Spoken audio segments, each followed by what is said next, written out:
Welcome to the Note. I'm Ashley. I'm Brian. Big question, hot topic. Have video game developers gotten too greedy? Well, I mean, with all the microtransactions, the DLC, the season passes, everything that's happening, it's been a pretty common complaint from players. And not just in EA games. No, lots of games. But in EA games too. It's sadly become more and more of a widespread phenomenon, with some developers putting in loot boxes and full price games, or worse, releasing incomplete versions of games and then waiting until DLC to flesh them out. Yeah, so all of that as an ongoing trend has started creating a lot of backlash from gamers who feel like they're getting squeezed unfairly from more and more money. Well, we have a defender now. One legendary figure in the world of games has a warning for his fellow games industry members: stop being so money grubbing. And this came from none other than Shigeru Miyamoto at the recent Computer Entertainment Developers Conference in Japan. So he's on everyone's side.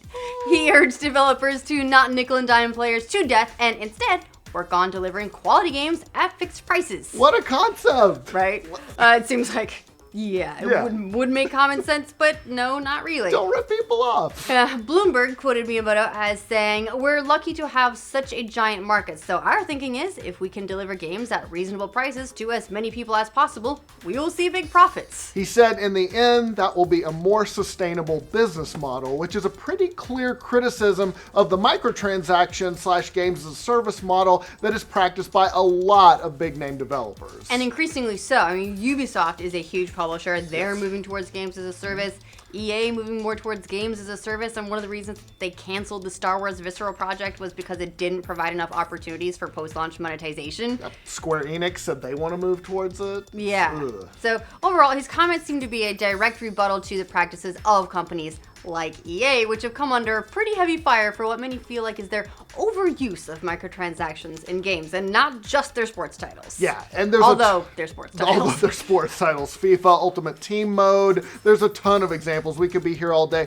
The biggest example recently is, of course, Star Wars Battlefront 2, which sparked a huge backlash among gamers last year when it put character progression items behind loot boxes. Which we believe is called a little something like pay to win, which is generally a no-no. Yes. Don't do that. They're hardly the only offender. Like we said, lots of other big games like Destiny 2, Fortnite, Overwatch, they all use loot boxes and microtransactions, but in many cases, they're just for cosmetic items instead of power-ups. It seems like players have been a little more willing to accept those. Right. A lot of people are willing to accept other players dropping money for something that looks really cool as long as it's not giving them an edge up in gameplay, because then it means, hey, if you can afford to drop, a couple of $100 on these loot boxes, you're going to get something that gives you a competitive advantage, and that's not cool. Right. Still, we're also seeing a lot of countries around the world start to look closer into regulating loot boxes as gambling, whether they're pay to win or purely cosmetic, considering that they're randomized and they're played by a lot of kids. Yeah, as for Nintendo, they seem to be more reluctant historically to get on board with some of these practices. They have started offering DLC in the past in games like Mario Kart 8 and Zelda Breath of the Wild, and some of their mobile games like Animal Crossing Pocket Camp have had microtransactions. Let's not forget about Amiibo. Nope. Hey, if they want to have some kind of monetization, Amiibo is there. Cute. So, yeah, look, Nintendo's hands, they're not completely clean.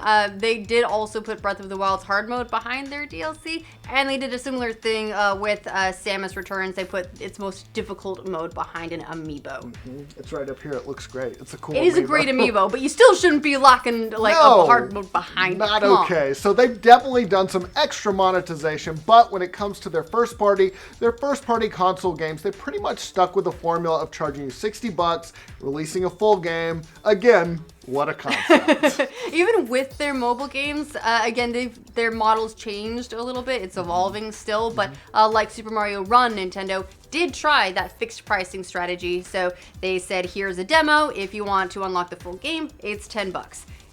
It didn't really work. No, not great, no. No, Super Mario Run has not made as much money as other mobile games for just that reason. And Miyamoto actually acknowledged that, saying, I can't say that our fixed cost model's really been a success. And that was in specific regards to their mobile strategy. I love him. But he said they're not going to give up on that model either. Miyamoto said they will continue pushing it forward until it becomes entrenched. That way everyone can develop games in a comfortable environment. By focusing on bringing games to the widest range of people possible, we can continue boosting our mobile game business. Even though all of the mobile games they've put out since then have been based on microtransactions.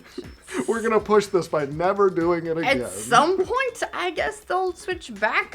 We'll see. Yeah. We'll see. But he did also talk more about subscription services in gaming, which he said developers need to get on board with. Miyamoto said it's necessary for developers to learn to get along with subscription-style services. When seeking a partner for this, it's important to find someone who understands the value of your software. Then, customers will feel the value in your apps and software and develop a habit of paying money for them. Revolutionary. Money.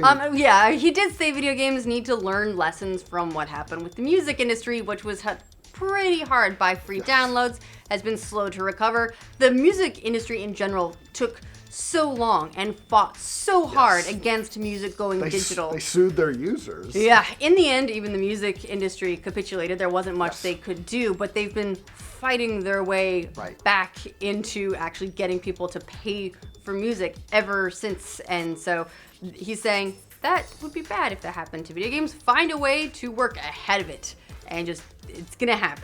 Right, so there's a lot of interesting things to discuss here. It definitely sounds like Miyamoto is arguing against the rationale that a lot of developers and publishers use.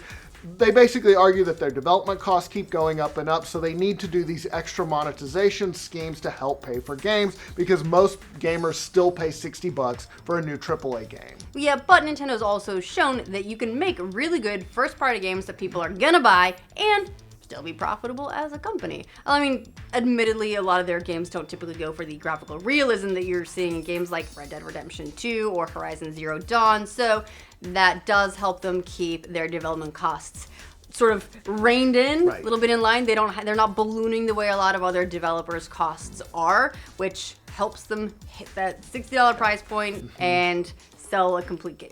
Miyamoto's comments also speak to the fact that Nintendo, it just views games very differently from other game and console makers. Which is not a huge surprise. Nintendo has said in the past they look at their products as toys to be sold as opposed to the games as a service model where, you know, you build a huge platform of players and then you feed them a steady diet of DLC and microtransactions to just keep them spending on the same games for longer. Right. Nintendo, they want to make Zelda and Mario games while all the other companies now want to build the next GTA 5 and keep gamers paying forever. And playing forever. Yes.